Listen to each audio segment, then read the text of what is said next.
Sawadee Hello and welcome to Daily Wisdom, Walking the Path with the Buddha.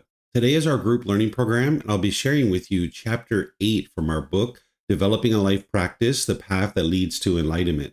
This chapter is titled Transforming the Three Poisons, Craving, Anger, and Ignorance. This is where you really broaden your understanding of what's going on in the unenlightened mind and deepen it as well. So we're going to be talking about these three pollutions of the mind and the solutions. So welcome to all of you, whether you're joining for the first time or you're joining regularly. The way that we start our class is we start with some meditation. So I'm going to do some chanting to ease into the meditation.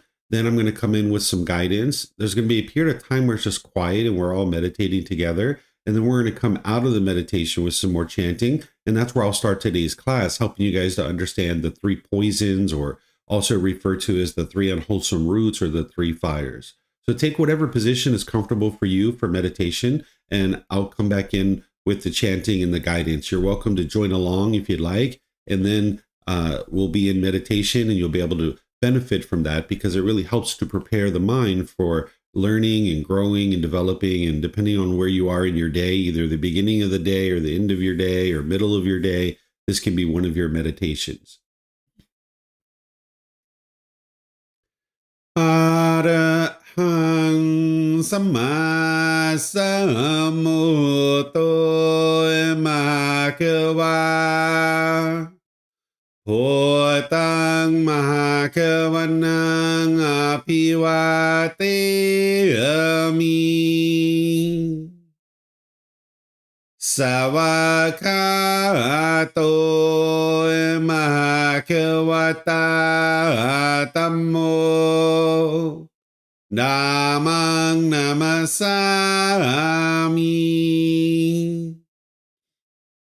Supatipano excuse me Supatipano Mahakavato Savaka Sangho Sanghang Namami Namo Rasa Bhagavato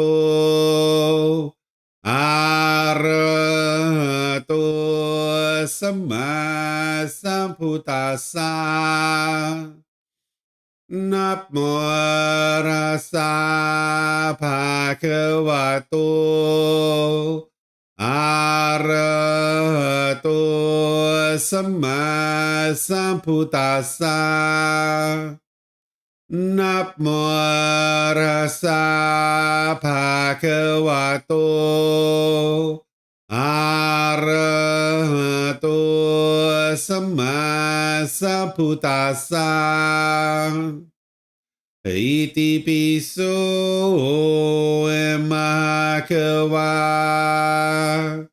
Arahang Sama Sambuddho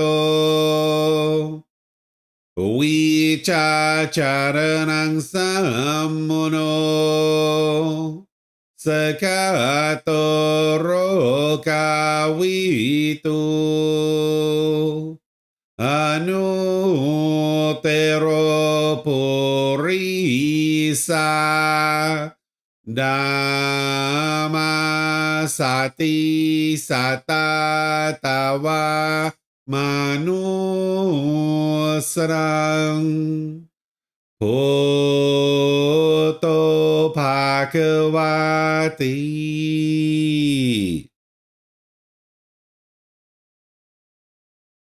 Okay, with the lower body and hands and arms comfortable,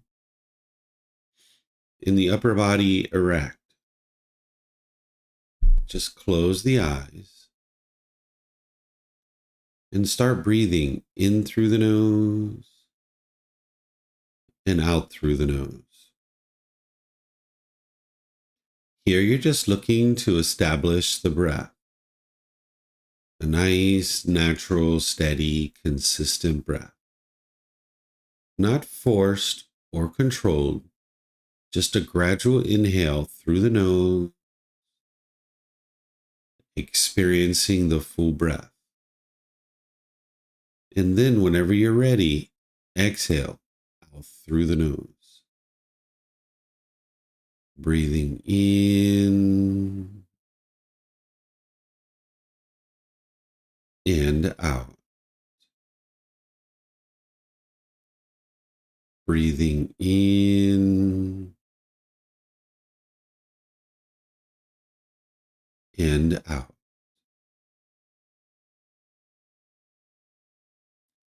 Your breath may not match up with the guidance that I'm providing, and that's okay. This is your practice. I'm just here for guidance. You can use this voice as a reminder that whenever you get to the next inhale, breathing gradually through the nose, developing a nice, natural, steady, consistent breath. And then whenever you're ready, exhale through the nose, experiencing the full breath. Breathing in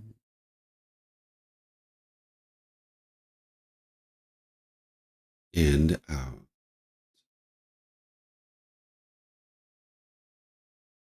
Breathing in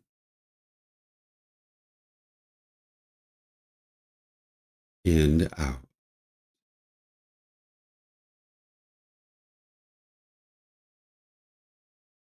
With the breath well established, start fixating the mind on the breath, either the sound of the breath coming into the nose or the sensation of air moving over the skin into the nose. The breath is the present moment. Fixate the mind on the breath, the present moment. Breathing in and out. Breathing in and out.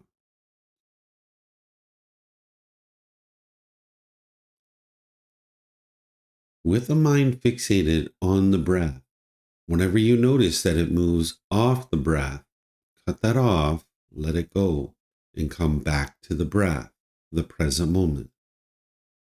No need to observe the thought, label it, judge it, analyze it, or even try to figure out where it's coming from. Whenever you notice that the mind is moved off the breath, cut that off, let it go, and come back to the breath, the present moment. Breathing in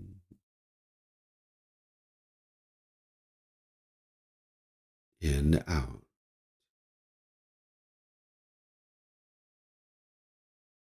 Breathing in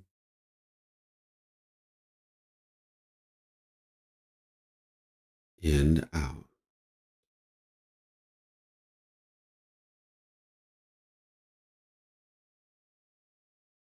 I'm going to be quiet now and let you do this work of focusing on the breath, cutting off and letting go anytime the mind moves off the breath.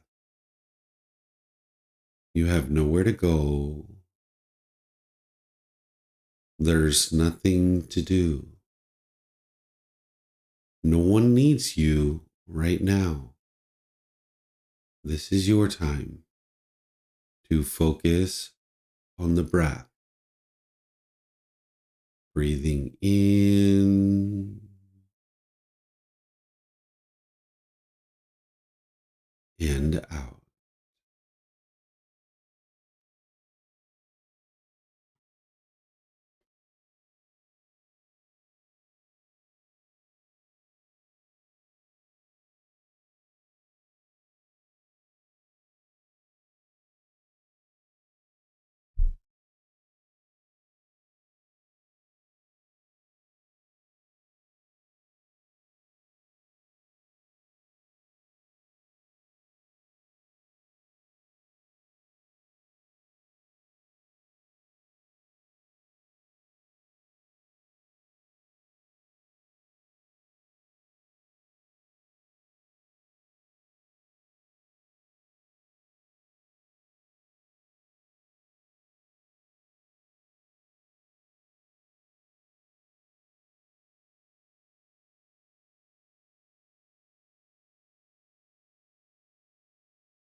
อะระหังสัมมาสัมพุทโธมหาเกวา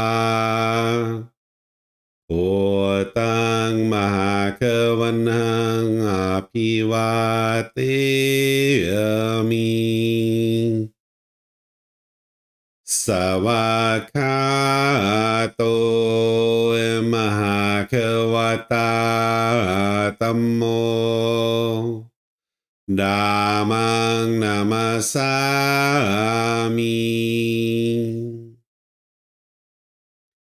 สุปฏิปันโนมหาเกวโตสาวกสังโฆสังฆังนามามินับโมรัสสะภะคะวะโตอะระหะโตสัมมาสัมพุทธัสสะนับโมรัสสะภะคะวะโตอะระหะโตสัมมาสัมพุทธัสสะนับโมรัสสะภะคะวะโตอะระหะโตสัมมาสัมพุทธัสสะอิติปิโสมหาเขวาอะระหังสัมมาสัมพุทโธวิชาจารนังสัมมุโนสกาโตโรกาวิตุอนุเตโรปุริสาดามาสติสัตตาตาวามนุสนังโพโตภาควาติ Okay, if you'd like to slowly make your way out of meditation, once again, I'd like to welcome all of you guys to our class today, whether you're joining for the first time or you're joining regularly. Uh, Today's class is all about the three poisons or the three unwholesome roots or the three fires. This helps you to be able to really broaden your understanding and deepen your understanding of what's actually going on in the unenlightened mind. If you've been studying with me for any amount of time, you might have actually learned the Four Noble Truths. The Four Noble Truths is the very first teaching of the Buddha, which gives you a kind of a window into understanding the unenlightened mind and what you're experiencing. But then the Buddha deepens that by helping you to understand craving, anger, and ignorance. This is going to help you to really deepen to understand what's really truly going on in the unenlightened mind. There's teachings that are even deeper than that called the 10 fetters, which are going to help you to fully understand what's going on in the unenlightened mind. But here the Buddha is teaching in this layered approach, helping you to gradually understand what it is that he's actually teaching you and how the mind is performing so that then you can actually implement solutions to fix it. So what I'm going to be doing today is I'm going to be helping you to understand what these three poisons are, and then I'm going to be really focusing on the solutions of how to actually fix it. And whenever you're learning the teachings of the Buddha, it's important that you don't believe his teachings. When I speak with you about these three poisons, you're going to hear examples that I'm using and the way I'm describing this, and you're going to be able to independently verify that your mind has these pollutions or these poisons. Because I don't know many of you very well, and you're going to hear me describing things that you experience on a day-to-day basis. And when you hear me talk about these symptoms that you're experiencing because of these pollutions, it'll help you to be able to confirm that your mind has these. And then you can actually focus on the solutions and implementing the solutions. Now, the main solution for all of this is the Eightfold Path. That's the core central teaching.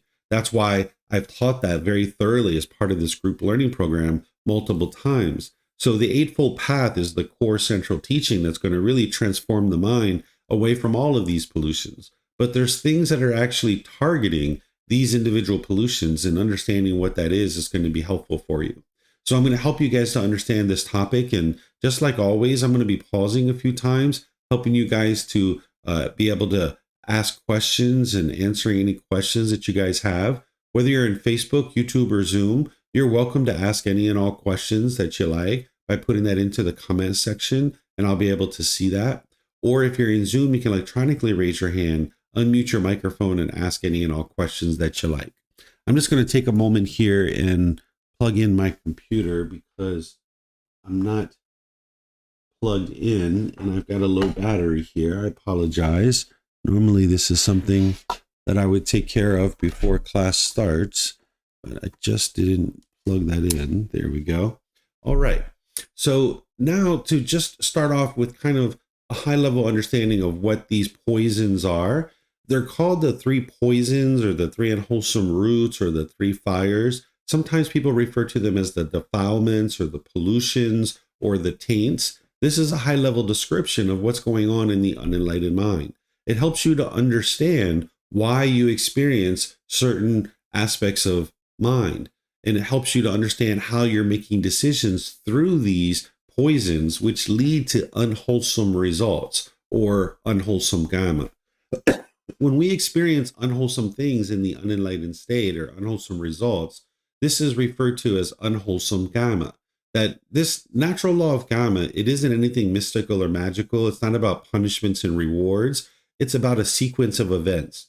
That whenever you make decisions wisely or unwisely, you're going to be experiencing either wholesome karma, or wholesome results, or unwholesome karma, or unwholesome results. And when you're making decisions through these three poisons, or these three unwholesome roots, you're going to experience unwholesome results, because craving, anger, and ignorance is going to produce unwholesome results. That's why we refer to them as the three unwholesome roots, because they produce unwholesome results in your day-to-day life.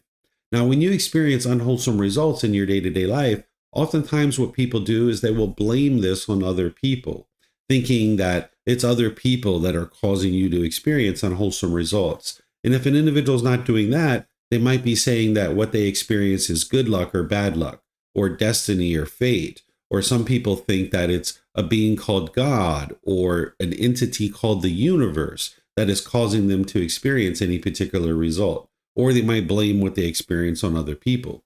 But you need to be able to see more and more that the unwholesome results that you're experiencing in day-to-day life is coming from decisions that you're making. Because if you continue to just think that it's other people that are causing you to experience these things, or it's good luck, bad luck, destiny, fate, a being called God, or an entity called the universe, then you're basically stuck and you're locked in because you can't make any changes in your life. But if you can come to understand the natural law of karma, and you can see that whatever you experience in day-to-day life is coming from your decisions, this is very empowering. Because if there's anything that you don't particularly care for that's going on in your life, all you need to do is cultivate wisdom, make different decisions, and then you'll experience different results. You can transform anything that you're experiencing. Whatever you're experiencing in your day-to-day life now, those are all coming from decisions that you're making. But if you see it any other way, that it's good luck, bad luck, destiny or fate, God or entity called the universe, or that it's other people, then that means you're stuck and you're locked in because you can't change any of those things. But this isn't actually true reality. The true reality is that what you're experiencing is a result of decisions that you're making. And when you have these pollutions in your mind, you're going to tend to make unwise decisions, and it's going to produce unwholesome results. So that's why it's important to eliminate these unwholesome roots from the mind and be able to see more and more clearly that it is your decisions that are leading to any particular results that you experience. Next week in our class, I'm going to be teaching you the natural law of karma. I'm going to be teaching you 4 types of karma. And then I'm going to teach you how to extinguish all your unwholesome karma. But that is important to learn. And now understanding the 3 poisons or the 3 unwholesome roots will help you to better understand the natural law of karma. Because these poisons explain a clear description of the problems in the unenlightened mind and how through eliminating these and applying the antidotes or the remedies will solve the problems of what you're experiencing in your day-to-day life. So if you continue to believe that it's any of these other things like good luck, bad luck, destiny, fate, God, or some entity called the universe or other people, then you're just going to keep making the same unwise decisions and you're going to keep experiencing the same unwholesome results. But when you come to understand that it's your own decisions that are leading to these things that you're experiencing, now you can apply the solution. You can apply the remedy. And that's what I'm going to be sharing with you today. And I've already been sharing that with you as part of this program. So just to kind of think about how it's your own decisions that are leading to any particular result that you're experiencing, ask yourself these types of questions. Ask yourself, who chose the clothing that you're wearing right now? Who chose the hairstyle that you have? Who chose whether or not you ate breakfast this morning? Who chose where you live? Who chose the job or occupation that you have? Who chose the friends and the people that you associate with? Right? If you look at this, you can see that you're making all these choices. And it's not about experiencing guilt or shame or anything like that. It's just being able to acknowledge the true reality of what's actually transpiring here, is that it's your decisions that are leading to any particular result. And with these pollutions in the mind, you'll find it very challenging to make wise decisions that are producing wholesome results in your day-to-day life. The deepest level of detail that the Buddha describes about these pollutions is called the 10 fetters. This explains it in detail. That's the deepest level of detail. The Four Noble Truths is one level, the 3 poisons is another level, and then the 10 fetters is the deepest level of detail. They're referred to as fetters because during the Buddha's lifetime, if you were someone they were trying to keep confined to a certain area, they would attach a fetter around your ankle. What a fetter is a shackle and a chain and a ball. So they would keep prisoners out in a field with this shackle, chain, and ball on their ankle, and it would keep them confined to a certain area. Where nowadays we put prisoners in jail cells, and that's how we confine people. But during the lifetime of the Buddha, they attached a fetter around your ankle. So when he discovers these 10 pollutions, he refers to them as fetters because it's keeping the mind trapped in the unenlightened state. And just like a prisoner, when you release that shackle off of their ankle and they're now free and they can roam about the world, they're liberated from that fetter. The same thing is true with your mind, is that when you eliminate these fetters or these pollutions out of the mind, your mind is now free. Because when you have these pollutions in the mind is all bound up. It's all congested. And now you're experiencing anger and sadness and frustration and all these other discontent feelings. But when you eradicate these pollutions out of the mind, now your mind's free. And that's where the peace and the joy of the enlightened mental state is coming through. So focusing on understanding the 3 poisons is helping you to be able to understand from a high level how to eradicate these pollutions of mind that keep you experiencing the anger and sadness and frustration over and over and over and over again. There's antidotes to these, and we're going to be talking about that today. They're known as the 3 wholesome roots. And when you make decisions through these 3 wholesome roots, that's where you'll actually experience wholesome results or wholesome Gotama. So I'm going to first explain this to you from a high level, then we're going to go into each one individually and talk about them in detail along with their solutions. And then I'm going to be pausing for any questions that you guys have. So we call these the 3 poisons or the 3 unwholesome roots or the 3 fires. I use craving, anger, and ignorance to describe these. But some people refer to them as greed, hatred, and delusion. Or you might hear people refer to it as desire, ill will, and confusion. Because not everybody uses the same language to be able to describe the teachings of the Buddha. We're translating his words into the English language. So I've found that craving, anger, and ignorance helps people to understand this best. What craving is, this is the mind's longing, yearning. This is the selfishness of the mind, the desire, the wants and expectations. The mind is pulling in the direction of the objects of your affection, looking for satisfaction outside of yourself. The mind thinks that the next new shiny object waiting around the corner is going to provide some kind of lasting satisfaction. So the mind will chase it and chase it and chase it and chase it and chase it. You'll feel your mind pulling towards this thing. just thinking if I can just get that thing, everything will be perfect in my life. The mind might chase after more money, and then you chase and chase and chase and chase and chase. Or it might be a new boyfriend or a new girlfriend, and you chase and just think if I just get that boyfriend or girlfriend, everything will be perfect. Or maybe it's a piece of jewelry or a new mobile phone or a new car. The mind chases and chases and chases instead of realizing that this is leading to discontentedness. Because if the mind gets what it wants, which those cravings, desires, attachments are being fulfilled, and you get what you want, you'll get pleasant feelings like happiness, excitement, elation, thrill, exhilaration, euphoria. But if you don't get what you want, you'll get painful feelings like anger, sadness, frustration, and others. And when these feelings are arising, these painful feelings or the neither painful nor pleasant feelings, that's where an individual will tend to think that they're being caused by other people. And now someone might blame other people for the feelings that they're experiencing. And when those painful feelings are arising, it feels uncomfortable for the mind.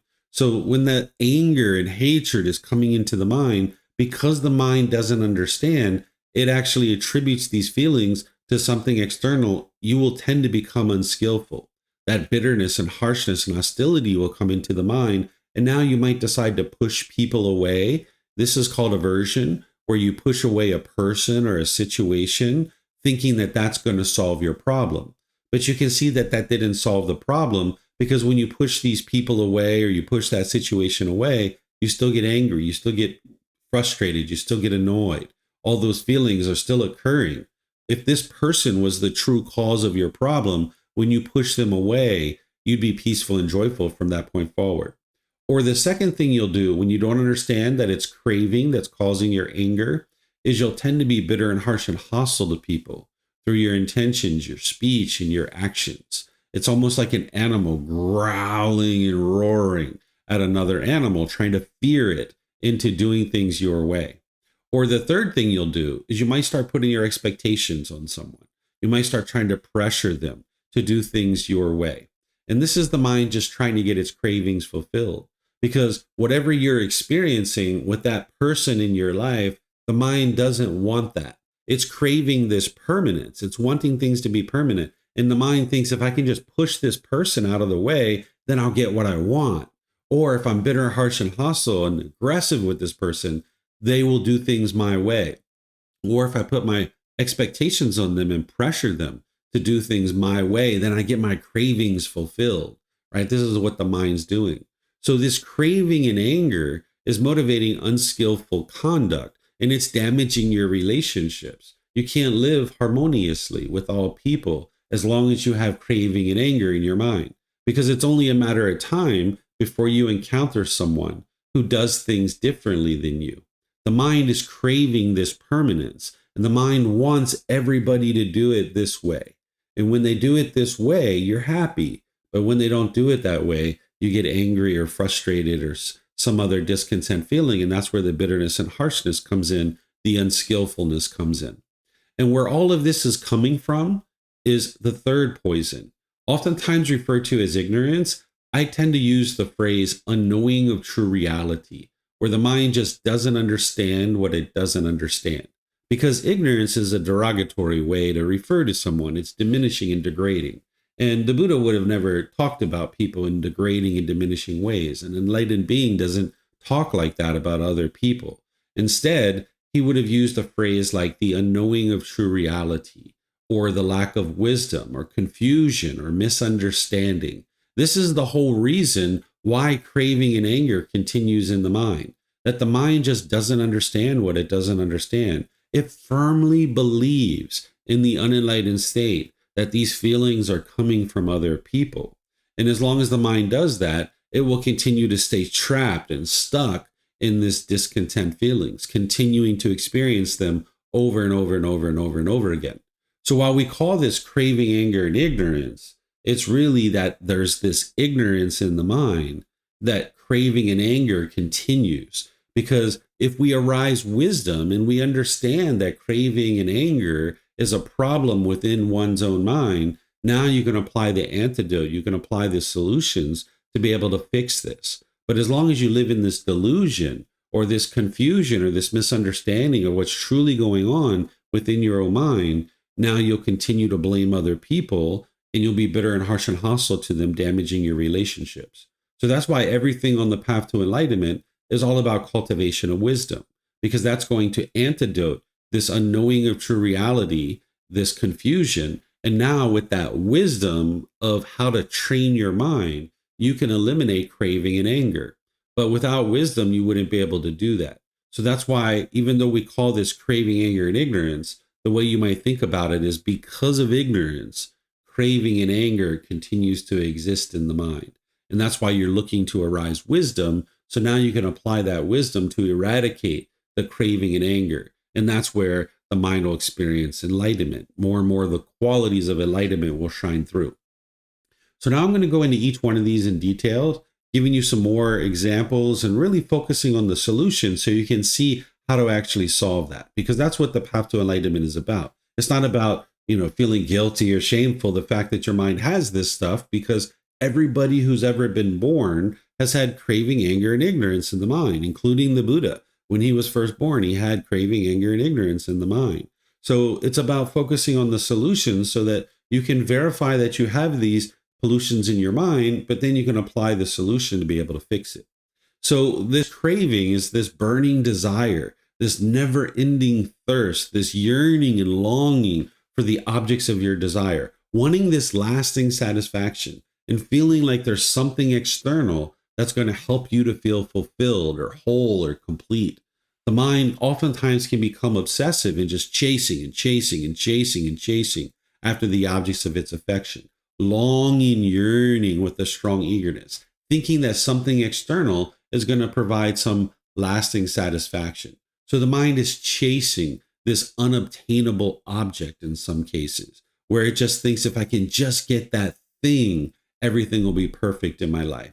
And then once the mind gets what it wants, it will hold on to it. It'll cling to it, wanting it to be permanent, not realizing that you live in an impermanent world. So the mind will kind of sit there and think, what do I need to feel better here? Oh, more money. That'll fix everything. Let me get more money. Because the mind feels maybe sad or disgruntled, and it thinks if I can just get more money, that'll fix everything. So the mind will chase it and chase it and chase it and chase it. And if you get what you want, you'll be really happy about that. But that ultimately ends up fading away. And if you don't get what you want, you get angry or sad or frustrated. And then the mind's like, what do I need here to feel better? A new boyfriend, a new girlfriend. That'll fix everything. Let me get one of those. And now you might chase after that for a while. And if you get your new boyfriend or girlfriend, you'll be really happy about that. But then that'll fade away too. As the relationship goes on, you start being angry and frustrated and sad. And if you don't get your new boyfriend or girlfriend, your mind's going to experience anger and frustration there too, because the mind's not getting its cravings fulfilled. So the mind will chase and chase and chase and chase and chase, thinking that something external is going to provide lasting satisfaction. And then it will hold on to this thing, thinking that this is what's going to help you to experience this permanent satisfaction. So if you get a new boyfriend or girlfriend, you might try to hold on to that and cling to that person. And then when they leave, meaning you guys break up or they go on a business trip or whatever, you'll experience sadness or frustration. You'll be maybe annoyed, or maybe you'll be lonely or bored or missing this person. It's not your love that's causing this. It's because the mind's holding on and craving this permanence. It's trying to form its inner feelings based on this object and thinking that if I just have this thing in my life, everything will be perfect. So you might be doing that with a boyfriend or girlfriend, or you might do that with your car or with money or clothing or jewelry or any number of these things. It's not the object itself that is causing this. It's the way that the mind is longing, yearning for it, this craving, and then clinging to it and wanting this to be permanent. Well, there's a solution here for this, that the mind with craving and clinging, the mind's holding on and craving permanence. So the solution is to train your mind to let go. And that's what the breathing mindfulness meditation and generosity is all about. That you've been learning about these things, and you're going to be learning more as we go in the program, where you're training your mind on a daily basis with breathing mindfulness meditation. You need to bring your practice up to 2 or 3 sessions per day for 30 minutes, where what you're doing with that meditation is you're focused on the breath. And anytime the mind moves off the breath, you cut that off and let it go, and you bring it back to the breath. What this is doing is training your mind to let go. Because with craving, desire, attachment, with this clinging in the mind doesn't know how to let go. It's holding on and holding on and holding on and craving this permanence. So if your mind moves off your breath 10, 15, 20, 30 different times during your meditation, and you have to keep letting go in order to come back to the breath, this is very good.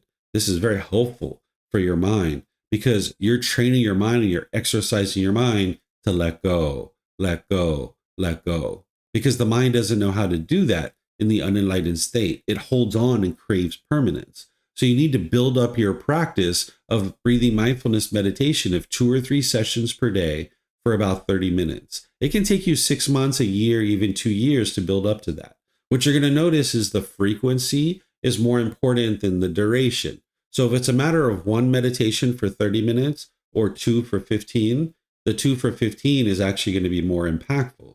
So start wherever you start, even if it's just 1 minute. When I first started meditating, I could only meditate for about 1 minute. My mind was so congested, right? So start wherever you start. And frequency is going to be more important than the duration and the amount of time. And now slowly but surely, you're exercising the mind to cut off everything and anything that's coming up in the mind during meditation. But then in your day-to-day life, you're only cutting off the unwholesome thoughts. If in your day-to-day life, you have the thought of calling your mom and checking in on her and seeing if she'd like to go have breakfast or lunch or dinner, you don't need to cut that off in day-to-day life. That's a wholesome thought, right? But if you're thinking about punching your boss in the face, you're going to need to cut that off, because if you actually act upon that, it's going to produce unwholesome results for you. So this breathing mindfulness meditation is like exercising your mind. And now in your day-to-day life, you'll have more awareness of mind or mindfulness, and you'll be able to cut off and let go whenever you're noticing the anger starting to arise, or the sadness, or the boredom, or the guilt, or the shame, or the fear. But if you're not training your mind with breathing mindfulness meditation, you're going to regret having not trained your mind, because when those feelings are arising, you're not going to be able to cut them off and let them go. So this is an important component of your practice, and it's part of the Eightfold Path. But this is really targeting your cravings, desires, attachments. Then there's generosity. Generosity is giving and sharing without any expectation of anything in return, such as your time, effort, energy, and resources. You would like to live open-handedly and be joyful in giving and sharing. Because with craving, desire, attachment in the mind will hold on. It's being selfish. It wants things for yourself, and it's holding on and holding on. It's my money, my phone, my boyfriend, my jewelry, my clothes. Everything's mine, mine, mine, mine, mine, mine, mine, mine, mine, mine, right? But what you're doing with generosity is you're training your mind to give and share. You're living open-handedly. You're training your mind to let go. And once again, with generosity, frequency is more important than the amount. You need to be able to give and share your time, effort, energy, and resources without any expectation of anything in return. But you need to do this from the middle way, because if you overextend yourself with generosity, then you're not going to have the things that you need in order to sustain your life. But if you're never sharing, your mind's going to be quite selfish. So you need to come to the middle where you're regularly sharing. So if it was a matter of giving, say, $500 once a year to an orphanage, that's not going to be as beneficial for you as giving $1 a day. Because each day your mind's having to let go, let go, let go, let go. So if you're noticing that when your bank account balance is up high, you're very happy and excited about that. But then when it drops down low, you're sad or frustrated or irritated. This is because your mind's attached to your money. You're forming your emotions and feelings based on your money. And your money is not permanent. It's going to go up and down and up and down and up and down, right? So you would like to start sharing some of your money. Or if you get your clothes out of the dryer in the washing machine and you see they're ripped and torn, and you get frustrated and angry about that, that's because you're craving permanence. You're wanting these clothes to be permanent when they're not permanent. And you're going to need to give and share your clothing in order to be able to train your mind to let go. So you might give away some of your clothing. Or maybe you notice that when you're eating food, you're kind of hoarding food. This is a common thing that is done in the animal realm. Animals will hoard food. And sometimes people will do that too. Human beings will kind of hoard their food because of their craving, desires, attachments. And you need to be willing to share with the people around you. Maybe putting the food in the middle of the table and sharing with the people around you. So you'd like to be able to share.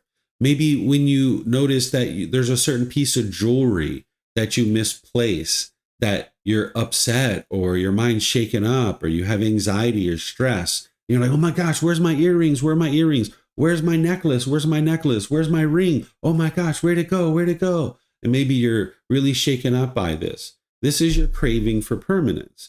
And what you need to do here is you need to practice generosity. Now, if it's something that's inexpensive, just some kind of costume jewelry or something, you might be able to give that away. But if it's something very expensive, or maybe it's very meaningful to you, maybe it came from your grandparents or your mother or father or something like this, then maybe what you do with that jewelry is you give it to someone you trust, maybe like a sibling or a close friend. And you say, can you hold on to this for a while? Right? I need to kind of get this out of my house for a little while. Can you just hold on to it for a while? Right? And now your mind is kind of distancing yourself from that particular object, and you're choosing not to wear it for an extended period of time. And this can be a way for you to train your mind to let go.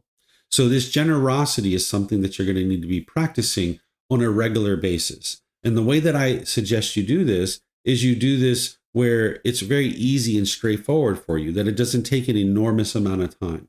So for example, say you're walking into a store and you notice there's someone behind you. Well, instead of just opening the door and walking through, you could like hold the door for them and let them go through first. But remember, generosity is giving and sharing without any expectation of anything in return. If you're standing there holding the door, expecting that they will say thank you, and they walk through and they don't say thank you, you'll be irritated or annoyed. You'll be frustrated. This is the mind craving permanence. So when you're practicing generosity, you need to do this without any expectation of anything in return, including a thank you, that you're not even expecting a thank you, that you're only practicing generosity with one goal in mind. The goal that you're doing and the goal that you're working towards is to enhance the quality of your mind. That's the only reason why you practice generosity, is to enhance the quality of your mind. And by you standing there holding the door, not expecting a thank you, because some people will walk through the door and they'll say thank you. Other people will walk through the door and they're not going to say thank you, because that's impermanence. But the mind's craving for permanence, you'll stand there potentially craving a thank you. And in that situation, you're not practicing pure generosity. And that's why you're experiencing the frustration or agitation or annoyance. So you need to be able to practice generosity without any expectation of anything in return. So you can do it something simple like that, where you're just going into a store, or maybe someone drops a wallet on the floor and you're like, excuse me, ma'am, excuse me, sir, you dropped this, right? Or maybe you're going to the market and you're buying some mangoes and you know your neighbor likes bananas. Maybe you toss some bananas into the bag. It only takes you an extra minute or two to be able to get those bananas, and now you can give them away to your neighbor. Or say you're going into the store to buy a chocolate bar for yourself. Maybe you buy 1 or 2 or 3 extras, and now you have some chocolate bars to give away to somebody. Maybe you don't even know who you're going to give them away to, but some point during your day, you're going to give them away. So again, your frequency is more important than the amount. And you'd like to integrate generosity into your life, that you're doing this daily. Just like the breathing mindfulness meditation, you need to be practicing generosity daily. You know, you're coming out of your house and you see maybe your neighbor's trash is blown all over their yard. Maybe they're on vacation. Maybe they're on holiday.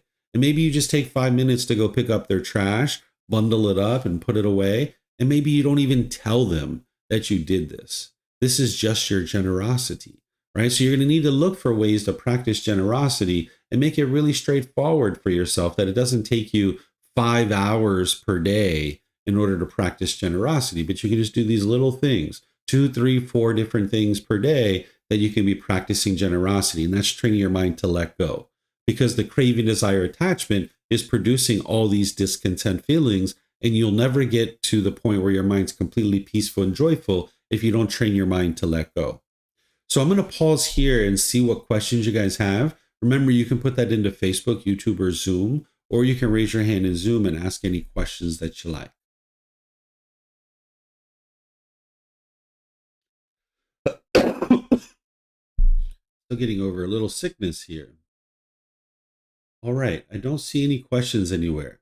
So now, as I mentioned previously, when there's these cravings in the mind and the mind gets what it wants, it gets these pleasant feelings like happiness, excitement, elation, thrill, exhilaration, euphoria. But if the mind's not getting what it wants, it's going to experience anger, frustration, agitation, annoyance. And now when that's arising, the mind thinks that it's something external that's causing this. This anger is the hostility, the bitterness. This is where the mind's almost looking out in the world for enemies and thinking that people might be out to get you, right? But there's this internal enemy of this anger and frustration where the mind is uncomfortable with these painful feelings and these unpleasant feelings that are arising. And the mind has this agitation, this resentment, this hostility and bitterness towards others. And the mind firmly believes that this is coming from something external. So what the mind will do is it'll become unskillful. It'll tend to push people away, or it'll push the situation away. This is called aversion, where you're averse to this thing and you're pushing this person away or pushing the situation away. You might have pushed away friends or family members, and now you can see that that didn't solve your problem because you still get angry, you still get frustrated, you still get irritated or annoyed. If they were the cause of your problem, when you push them out of your life, you would be peaceful and joyful from that point forward. Or the second thing you'll do is you'll be bitter and harsh and hostile to the people around you. It's almost like an animal growling and roaring at another animal, trying to fear them into doing things your way. Or the third thing you'll do is you'll put your expectations on people and trying to pressure them to be able to do things your way. And in this scenario, you can't live with all beings in a peaceful and joyful way, because it's only a matter of time before you encounter someone who does things differently than you. This is why at the beginning of a relationship, everything's going so wonderful, because you don't really know this person very well. Your expectations are very low. You're just getting to know them. And now they're doing things your way, in the way that you see that things should be done. But then over time, as you spend time with them, you start seeing them do things differently than you. And your expectations grow, and you want more and more and more and more things from this person, expecting them to be a certain way. Because the mind, when its cravings are fulfilled, when you're doing it my way, the mind is happy and excited about that. But when you don't do things my way, this anger is arising. And it's only a matter of time before you find that these people around you do things differently than you. Because there's only one person in the world that does things your way, and that's you. Everybody else in the world does things differently. This is impermanence. So if you can only be peaceful and joyful and happy when people do things your way, then there's only one person in the world that does things your way. And that would be pretty lonely to be around just yourself all the time, right? You're going to be interested in having friends and family and people to spend time with. But as long as you have craving in your mind, you can't be happy all the time, because your mind's craving for everyone to do it this way. And now when they don't do it that way, that's where your anger and your hostility and your bitterness comes up. And that's where you're pushing away, being bitter, harsh, and hostile, or putting your expectations on people. And now you can't live harmoniously with all people. But there's a better way of life here that the Buddha taught. It's training your mind. And you can train your mind to eliminate your cravings with breathing, mindfulness, meditation, and generosity. And just by doing that, you're going to have less anger. But you are going to have anger in your mind that you need to deal with.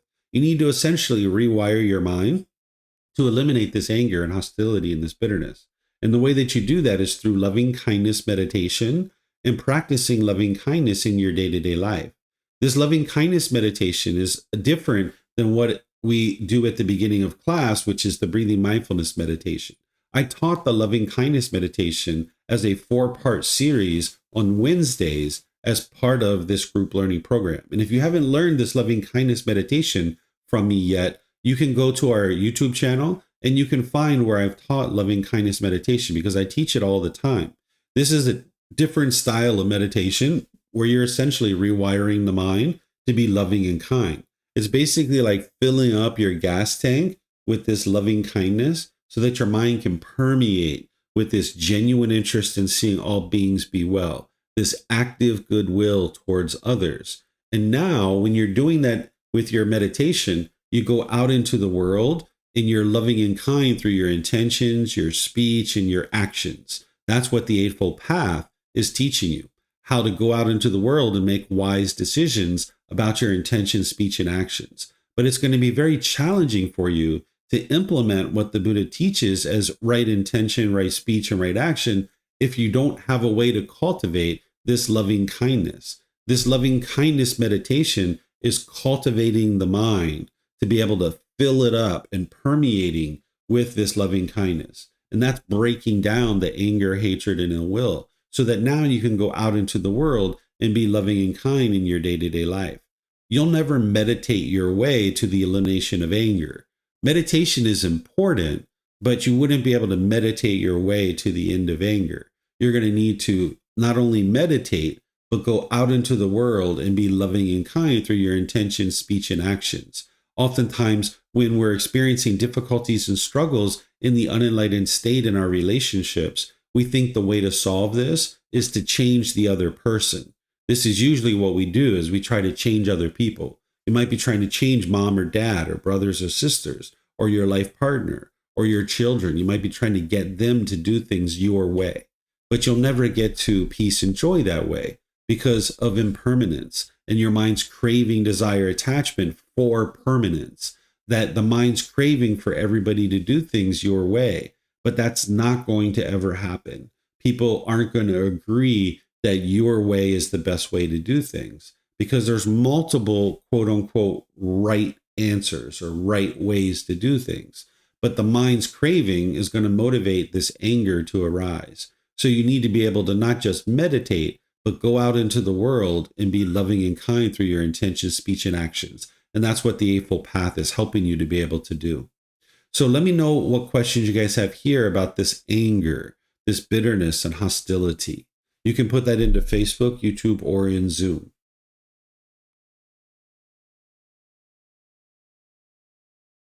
Okay, I don't see any questions anywhere.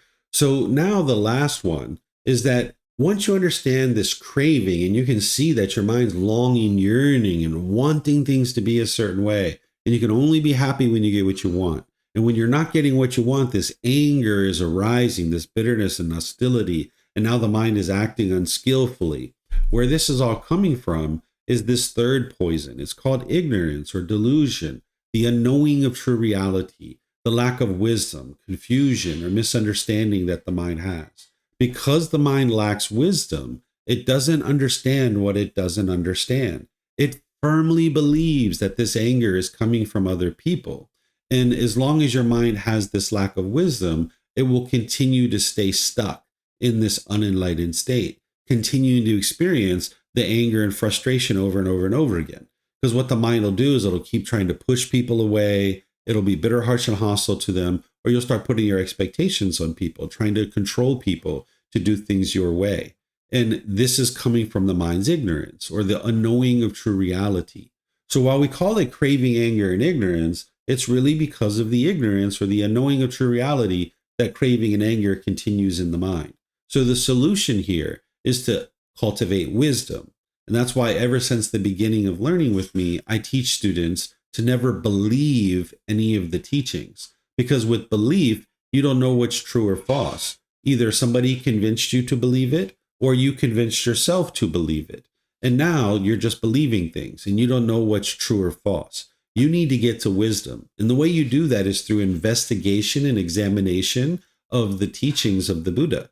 You can learn, examine, and investigate his teachings. You can reflect on them to verify if they're true or false. And then you can practice his teachings, implementing them into your day-to-day life.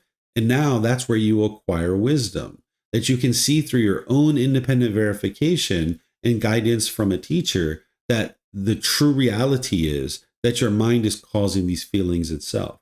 So you're going to need to learn teachings like the Three Universal Truths, the Four Noble Truths, the Eightfold Path, the Five Precepts, the Brahma Viharas, the Natural Law of Gamma, the Seven Factors of Enlightenment. You're going to need extensive meditation training and learning how to eliminate the 10 fetters, those 10 individual pollutions. So cultivation of this wisdom is helping you to be able to understand how this mind works and how this world works. Awakening, cultivating wisdom about the natural laws. You know, what the Buddha is essentially doing is he's giving you an instruction manual of how to function as this human being is, how this being is. Pretty much everything and anything nowadays comes with an instruction manual. Back at Chiang Mai, at my desk, I have a pitcher of water there. I suspect that that pitcher of water probably came with an instruction manual, right? Pretty much everything and anything comes with an instruction manual. But nobody gave you an instruction manual of how to operate this being who you are. How does this mind work? How does this being function? And that's what the Buddha is doing through his teachings. He's helping you understand, how does this being function, so that now you can make wise decisions to navigate the world peacefully. That's the wisdom that you're cultivating. But without that instruction manual, there's this ignorance or this delusion or this unknowing of true reality that we just don't understand what we don't understand. So that's why you're always focused on the cultivation of wisdom, not believing anything that anybody teaches about the teachings of the Buddha or anything else. You need to learn, you need to reflect, independently verify, and then practice to be able to see the truth for yourself. And this is what we refer to as awakening.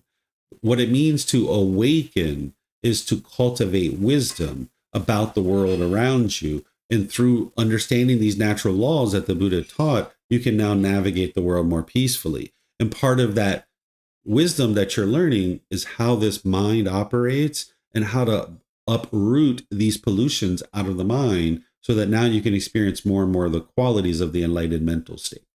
So this is the ignorance. So I'm just going to summarize this for you guys and then open up to questions that you guys might have. If there's any questions, is what we talked about is the three poisons or the three unwholesome roots or the three fires. This is craving, anger, and ignorance, or the unknowing of true reality. And some people refer to this as greed, hatred, and delusion, or desire, ill will, and confusion. So you might hear other people refer to this in other ways. There's actually antidotes to this, because whenever you're making decisions through the three poisons or the three unwholesome roots, it's going to produce unwholesome results in your life. That's why you're experiencing the certain unwholesome results in your day-to-day life. But when you apply the antidotes or the solutions, or you start applying these three wholesome roots of generosity, loving kindness, and wisdom, this is where things really change for you in your life.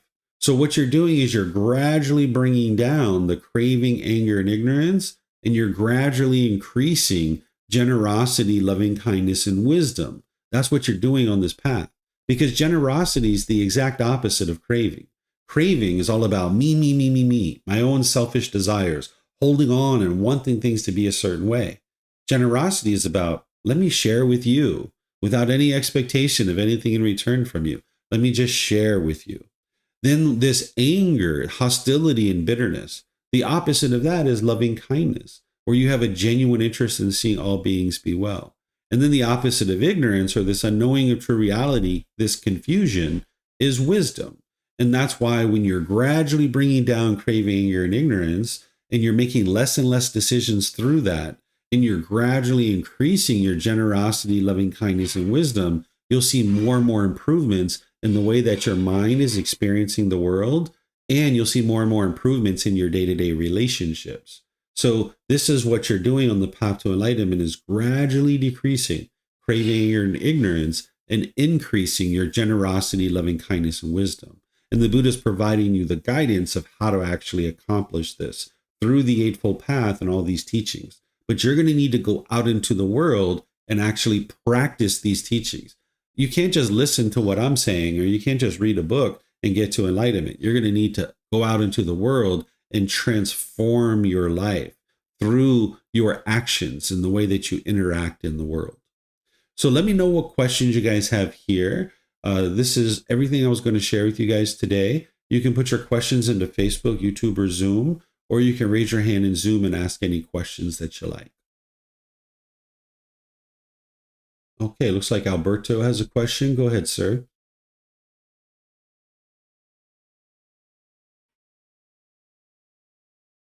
Yes. Hi, teacher David. Hi, everyone. I have a question regarding aversion. So, can you have aversion against a thought, an idea? Specifically, now, within the next year, I had to make a decision of where to live next. And so every time I start looking out for options, I notice, the anxiety, the stress, maybe because I really don't know what I want. And then I try to, okay, I'll think about that later. I don't want to think about this right now. So in my mind, I thought I was breaking contact, but I think like there is a difference between breaking contact and aversion. And so these are the two questions that I have. So can you have aversion against an idea, and how to distinguish between breaking contact and aversion? Sure. Yes, the answer to your question is yes, you can have aversion to a thought or an idea where you're trying to push it away. The way that you'll know whether you're having aversion or not to something is based on, in your situation, just pushing it away and not wanting to even think about it. That's definitely aversion. But the other way is like when you're distancing yourself from a relationship, for example.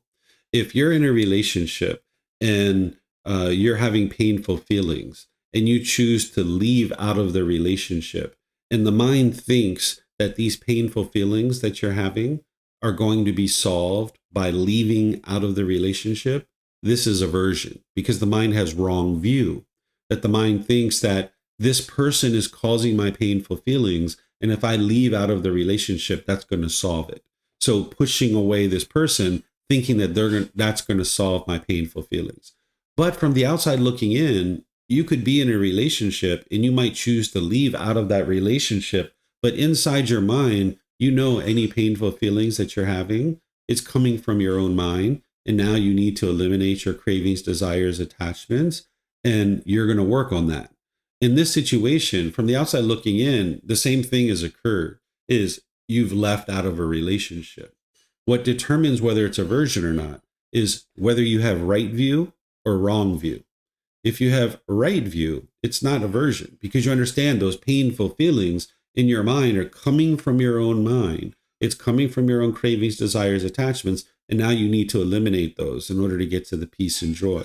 But if you leave out of the relationship and you're thinking that this person is causing your feelings, and by leaving out of the relationship, it's going to solve your feelings, then that's aversion. You're pushing this person away, thinking that that's going to solve your problem, when in reality, it's your cravings, desires, attachments that's producing those discontent feelings. Okay, thank you. So I guess also the more I develop mindfulness, I will be more able to notice whether, in other words, how I feel, how it feels in my mind and in my body, right? To distinguish whether I'm making a wise decision or I'm just trying to push it away. Yeah. All you need to do is look to see, are you practicing right view here? Okay. So you might choose to leave out of a relationship, and that those painful feelings that you're experiencing is all being caused by your own mind. And just the fact that you're leaving this relationship isn't going to fix it. You've got to eliminate your cravings. And now you have right view, and you're maybe just making a wise decision here to end this relationship and move on. And this is not aversion. This is a decision that you're making, maintaining your right view. But if you have wrong view, where you think that leaving the relationship is going to somehow solve your problems, now that's aversion, because the mind's not understanding true reality, that it's your cravings, desires, attachments that's causing these discontent feelings. Yeah, and the specific example in the situation that we have about that we need to find a new place. So I guess trying to see whether I'm clinging to money or I craving for space or location. If I need that falls into the decision making, that will be a wrong view, right? As opposed to, okay, I'm going to look to see what is the wiser decision based on the current situation, economic, location, work, etc. So, okay, because that's what I feel sometimes. Like it's just because I'm clinging on this, so I want the expectation to keep this certain lifestyle, or I have the expectation to have this distance from work, location, and this is what I block, Yeah. and then I push it away. So I noticed that I'm not in a situation where I can make a decision not based on cravings. Mm-hmm. Right. The mind understands to a certain degree that by you leaving your current residence, there's certain painful feelings that you're going to have there because of the cravings that you just mentioned. And the mind doesn't want to experience those painful feelings. So it's just like, I'm just going to avoid it. I'm not even going to think about it. I'm just going to push this situation away. And now the mind thinks that that's going to solve my problem. If I just push the situation away, then I'm not going to experience these painful feelings. But that's not true because you still got the cravings in there. So it's actually really helpful for you to move. So it's actually really great that your university does this, where you can only stay there for 5 or 6 years or so. And then you've got to move on because otherwise your mind holds on and holds on and holds on. And now you're only happy if you can stay in that place where by you leaving, it trains your mind to let go. Yeah. Okay. Thank you. Yeah, you're welcome. Let me see if we have any other questions anywhere. Okay. I don't see any other questions anywhere. So I'm going to end class by just thanking all of you guys for joining. Thank you for your interest to learn and understand these teachings. Next week, I'm going to be sharing the natural law of Gama, helping you guys to be able to understand the 4 types of Gama and how to extinguish all your unwholesome Gama. So this is chapter 9 of our book. So if you'd like to read that before or after class, you're more than welcome to do that. And I'm going to help you to be able to understand these 4 types of Gama so that you can then extinguish all your unwholesome Gama. Because by the time you get to enlightenment, you're only experiencing wholesome Gama. There's no unwholesome Gama whatsoever. You're only experiencing wholesome things in your day-to-day life. And then today, I'm actually going to be teaching here in California some various topics as part of the Harmony Relationships course. So you guys are welcome to join that if you'd like to. I'm going to be live streaming those as well. And then, of course, on Wednesday, I'll be teaching or at least guiding you guys in meditation. So whatever you guys choose to do today, have a very lovely and wonderful rest of your day. We'll see you next time. Take care. Sawadee ka.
Thank you again for watching. Enjoy your meditation. Look forward to seeing you online and answering any questions that you might have. Thank you so much.